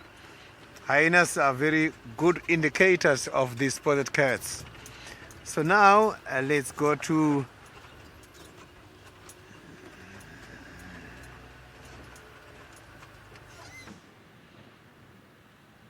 Hello, it's me. It is me that Sydney was sending you across to. I have had absolutely no success. I have not seen one thing, I think, since you last saw me, which was when I was awkwardly trying to figure out what to do where we were before. So I've driven around Chitwa, I've seen nothing. I've come back onto Juma, I've still seen nothing. And at this point, I think Seb and myself are going to go home and have some hot chocolate. That's what our plan is. Now, I never finished answering the question on why there are... Thanks, Kirst. Kirst says we can go home, because clearly we're useless. We never finished the question about why there are no tigers in Africa. Quite simply because there is, different species evolved in different places, and there they have stayed. Because that's the niche that they've occupied, and they've got no reason to go to different places like that. Now, I actually think a tiger could potentially survive here, but it is areas where you find tigers it's really, really far away.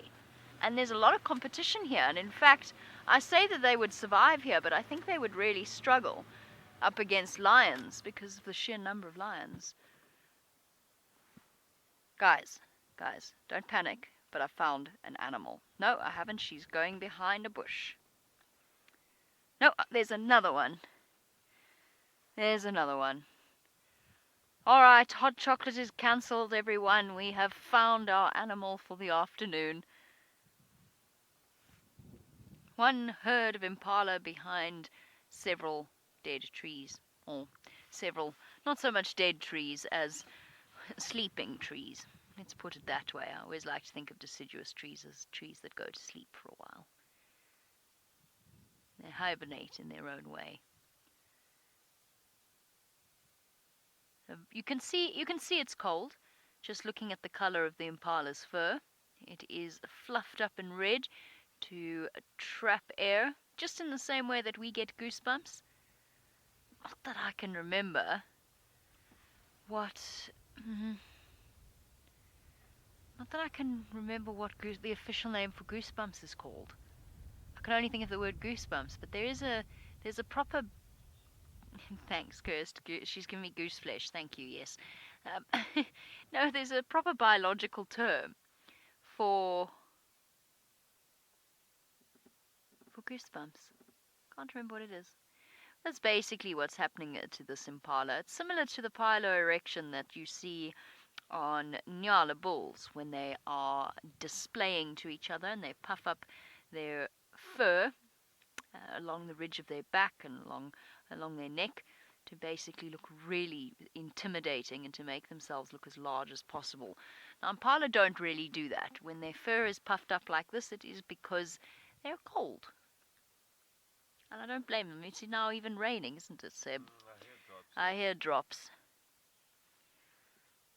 Oh, maybe it was philo-erection. Oh, maybe I got that wrong. Ah, maybe I had the right word all along and I didn't realize it.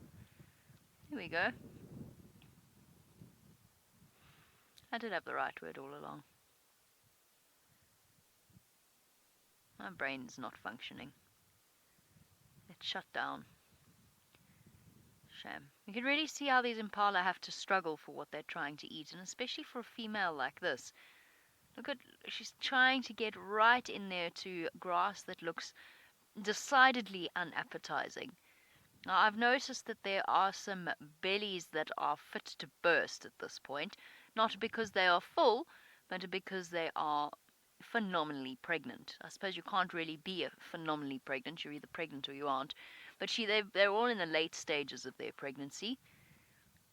And I know that there's bets going about when the impala lambs are going to be born. I feel as though I gave an answer and then I can't remember what it was. I can't remember what I said. I think I guessed, but now I don't remember the date. I genuinely don't remember the date that I suggested. So basically, as soon as we see an impala lamb, that's the date I said. That's the way it works. When I see an impala lamb, I can't remember what I said.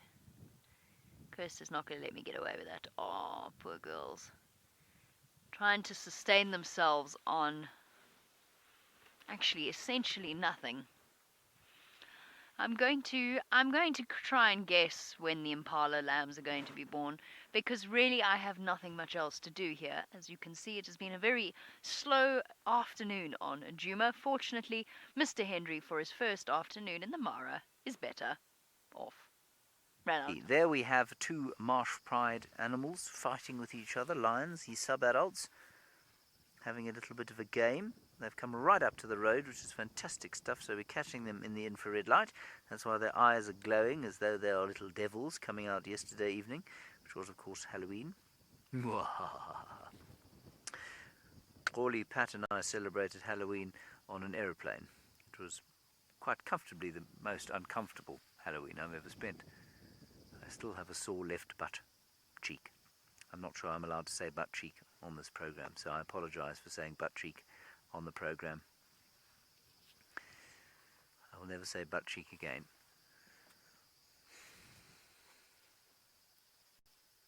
But it's true.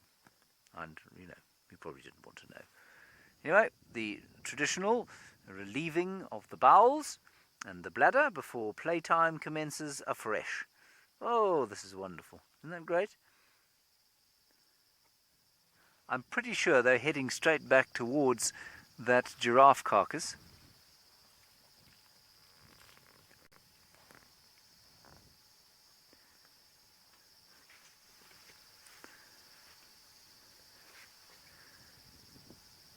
They definitely do have full bellies, so I'm sure they have been sat, well, they've definitely been sat on the carcass, but maybe they're going to go for another last go. The male was calling, we could hear him calling, and they called back to him, and then got up to start moving towards him. Maybe we'll have a bit of hyena-lion boxing. That'll be quite nice. I like to have a good box from time to time. Alrighty, I think we're going to carry on around the giraffe carcass and see what happens there. 2 carcasses. Here we go. Are you ready? There we go. Oh, there's a lion coming across the road. Let me get out of the way. There it is. It's that thing there.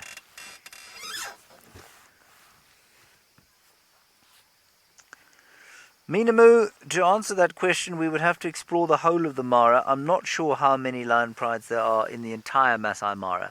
Up here, in the triangle, we have got the Salt Lick Pride, the Adonja Payek Pride, whose name I've butchered horribly. We've got the Owino Pride, the Sausage Tree Pride, the Olala Pride, the Marsh Pride, the Mogoros, the Paradise, both sides of the river, and am I leaving any out there? I feel like I'm leaving out the Kichwa Pride?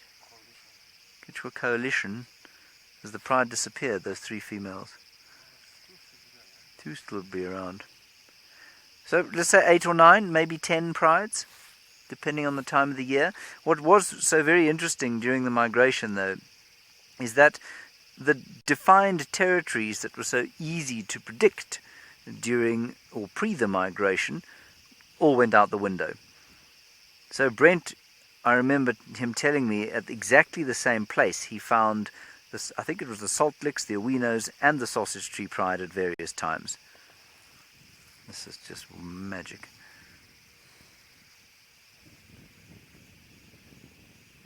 I tell you what, if I was a lion, this is where I'd want to live.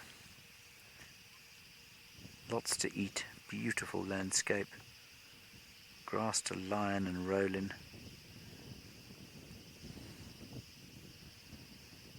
If I was a wildebeest, not so much.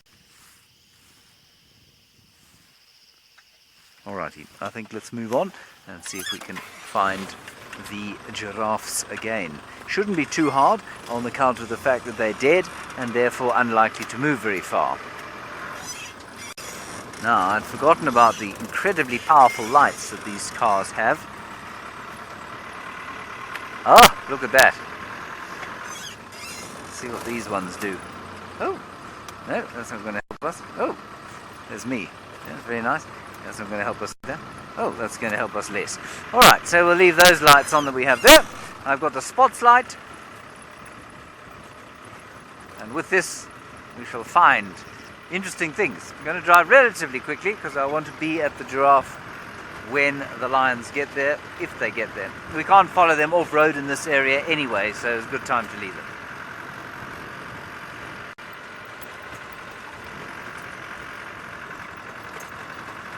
Right, I believe that Sidders is being very stoic this evening and doing his best to find a spotted cat.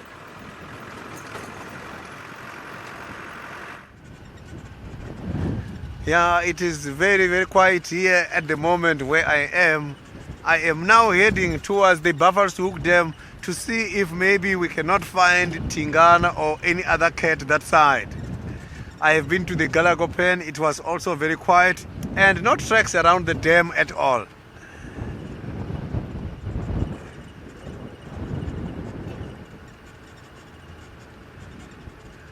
So maybe because of these strong winds, the animals, predators, they must be somewhere by the dry riverbeds. I'm going to check the Buffalo's Hook Dam and see if we can also check the Mulwat area. Jamie is lucky with the hyenas.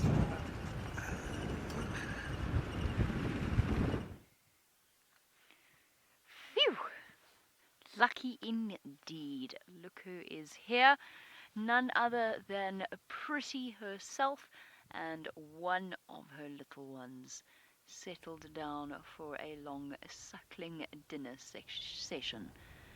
Having a proper clean from Mum there, cleaning underneath her tail, or its tail. Pretty certain it's a she, but we'll still wait to confirm that. So at least we know for certain that she has moved the cubs here. Little tiny bit concerning that I can only see one. I mentioned, when was it? Yesterday morning? When was I last on drive? I can't remember. Spent a lot of time with the trainees recently. I've had to leave them in Brent's hands this afternoon. Whenever I was last on drive, I mentioned that I was wrong and that both of the cubs were pretties, both of the older cubs, but that I sat for 40 minutes watching the smaller one trying to suckle and not succeeding at all, which would explain the severe difference in the development of her two cubs. One is much, much stronger than the other, much larger and much more developed to an enormous extent. I'm a little bit concerned, but we're not gonna jump to conclusions yet. It's dangerous with hyenas. It's actually dangerous out here, full stop, to jump to a conclusion without any firm evidence. For now, we'll just enjoy a moment with a pretty and pretty's larger cub.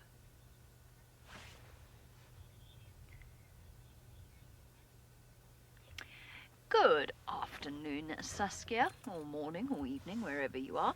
Saskia wants to know if hyenas share responsibility for the raising of their cubs. Yes and no.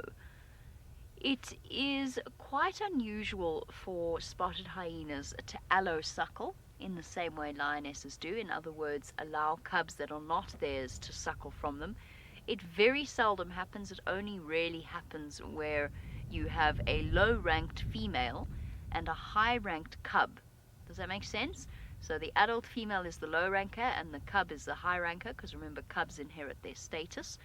So it's only in those situations where allosuckling is allowed because the low-ranked female is scared of repercussions if it disciplines the cub. So those are sort of unusual situations where allosuckling does occur. But they do look after each other in other ways. I mean, there's a reason that hyenas share communal den sites for their cubs. Their cubs grow up together, they learn together, and their survival strategy is such that it makes more sense for them to be surrounded by peers of their own age. First of all, it allows them to learn about the complexities of the world into which they have been born. But also, it means that there's always a mother around keeping an eye out for potential threats. And for little cubs, I always think that little cubs that have older sort of clan members with them have a much better chance of survival, because when cubs are small, they are quite unaware of the world around them. Like puppies or kittens at a certain age, or babies, they're not really aware of what's going on around them. But as the cubs get older, they become more alert to the dangers out here. So they can alert the little ones, and as soon as they run in, then the mothers will, or then the little ones will react. So mothers in their own way will, through protecting their own offspring, actually protect the offspring of others. They also, of course, play a crucial part in hunting. They mostly are cooperative hunters, although I think in the sands they probably do a lot of individual hunting and very little sharing. They also defend the clan's territory when it comes time. So while it might not be the most active contribution to another's cubs, there is something to it. Now, what you will find is that hyenas that are young females males do it as well. Young females will come to the den site and actually play with the cubs and roll them over a little bit and let them bite their ears. Males and young females do it. And particularly where you have a close relationship between the mother of the cubs and the young female. That essentially is where they're friends. They don't have to necessarily be related, but they're friends with each other, which does happen. Hyenas do have allies. Oh, this is great, Seb, for the rehearsal. It means you don't have to move anywhere.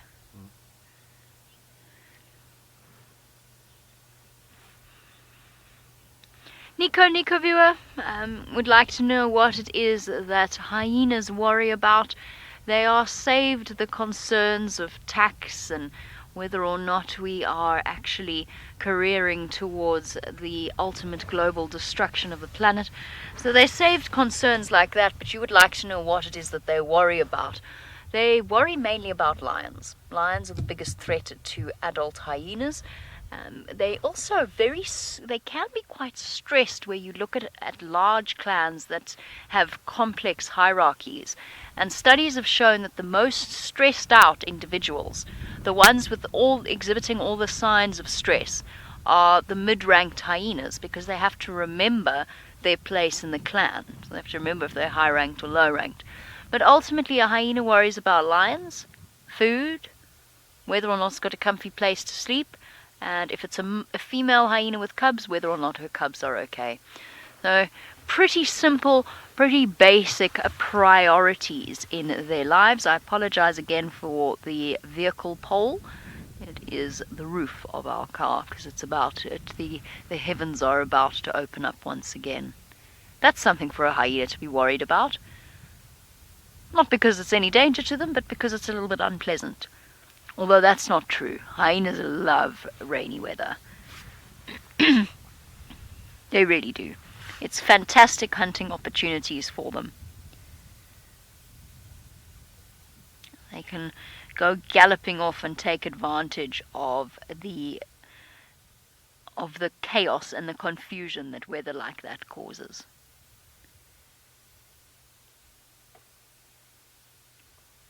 Oh, pretty girl.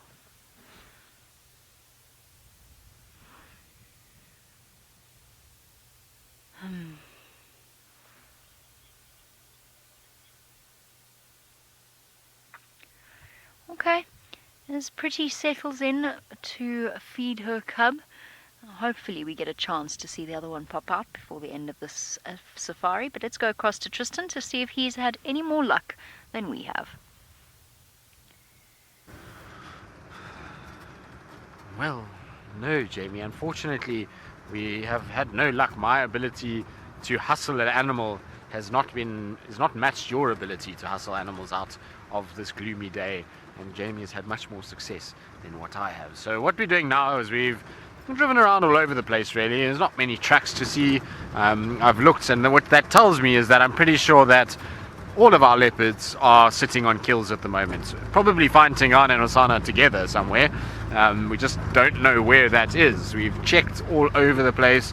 I went to the last places that Tingana was hanging around. Can't find too many tracks.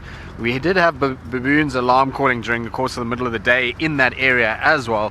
Found the baboon tracks, but nothing that I could find for a actual leopard. And so we drove around, nothing that's there. And so what I'm going to do now is I'm just doing basically a boundary run just to see if anything comes over at this time of the day. It's a good time for things to move.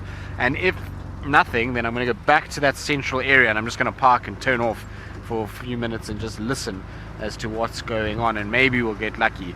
We have got a rehearsal tonight, so it would be nice if we could find a animal somewhere that we could have a little look at. So that's the plan. I have a funny feeling that Hosana made a kill because he was last seen off Pangolin track by Brent.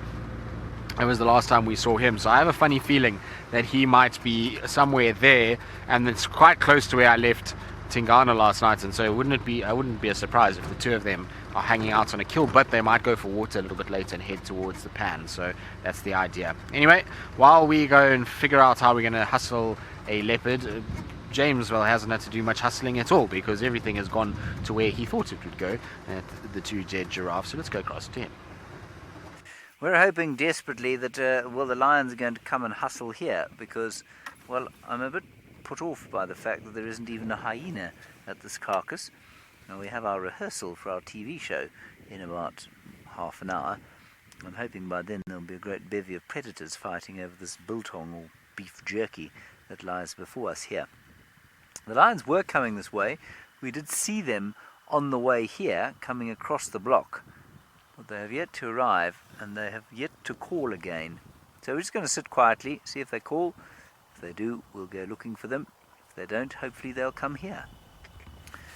Righty. Well, that is going to be sort of it from this end of the Sunrise Safari. It's the Sunset Safari, though, isn't it? Yes. We have 1 minute left. Oh, no, we're not. Okay. Was there an animal coming here? No, not just yet. It's been marvellous having you with us, of course, as it always is. I've now started this too early, of course, which means that you and I are going to be left with an awkward pause towards the end of the drive where I don't know what to say. And you kind of think, well, is he finished? Is he carrying on? Is it over? And then it'll just be awkward. So I'm just going to keep talking like this, probably for the next, I'm going to say 5 seconds or so, after which I'll start saying things like, it's been really wonderful to have you with us. Thank you for your questions and comments. We will see you tomorrow at 5 o'clock Central African time. Until then, goodbye.